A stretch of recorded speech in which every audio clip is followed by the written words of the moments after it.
Okay, hi. I want to make another video today about pride and just as a believer now, um we're called to walk like Jesus did, and we're called to be humble like him. And it says in Proverbs that the proud wear their pride like a necklace. So I just want to share some of what also it says in the word that pride comes before the fall. And we know too that pride blinds us, that when we're being prideful, we're blind. And I want to give an example of that with my salvation story when I was like working for the media company. I had not really read the word, and I didn't really understand about pride. I didn't understand how insidious pride could be. Um, People would send us gifts all the time. The companies would send us gifts, so we would get gifts all day long in the mail. I got a trip once with a bunch of like extra things added on. And I could make sure that a editorial piece was written in a certain way so that there was a slant or a bend.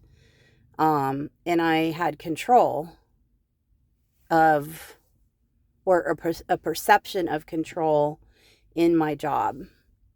And that gave me a lot of influence, and it gave me a lot of power and control over people. And it's not easy to talk about this for me, but that's exactly why I decided to do this video. Because I remember this day that I got into a fight with the owner of the company, and I was making more money than any of the other people at the company. I was making probably more than anyone. And yeah, millions and millions and millions of dollars revenue. And I didn't like the guy that inherited the company. I didn't like him. We got into a fight, and I left, and I slammed the door, and the whole wall shook. And it was just like a display of like, what I could get away with, I guess. It was like pride. Pride. So it was pretty much after that I left that company. Um, I was walking down the street in Printers Row, and I found this like shiny metal star that was embedded into the street. And I really felt like God was saying, pick that up. So I picked it up, and I felt like he was saying that I was his star. I didn't know really Jesus yet. I hadn't been saved yet, but I definitely felt like I had just left that company and I was the star of that company, and then I didn't have a place anymore. So that was pretty significant to me. And now, 17 years later, as I guess, a pretty strong believer, I see a lot of pride in the body of Christ, that people feel like they need to be right about things. Um, that people feel like they need to be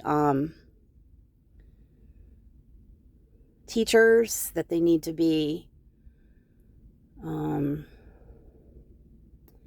that they need to have their category of things, and that they need to have ownership over those things. And I see that is all connected to pride. So we have to be really careful as believers to, because Jesus was meek. He was very meek. I mean, he wasn't meek, but he was humble. And he went all the way to the cross without saying anything. So I just wanted to share that part of my story, and I'm going to upload this, and all I'm going to put in the title is pride. So let's try to learn from our mistakes, and let's try to, like, I have a mentor in my life who often says more Jesus and less me. And I think that's a really great prayer. If I find myself being prideful, then I could just tell pride to leave. And you could do that too as a believer. And I would encourage you to do that. Sometimes God has something more for us than a position or power. Sometimes there's what I've learned with all my medical problems is that there is actually power in the seat of humility. Not being able to get up, not being able to walk, not being able to advocate for myself sometimes, and just sitting back and letting him do it for me. It's humbling. It's really humbling, but it gives him an opportunity to display his power. So I'll leave you with that. Shalom.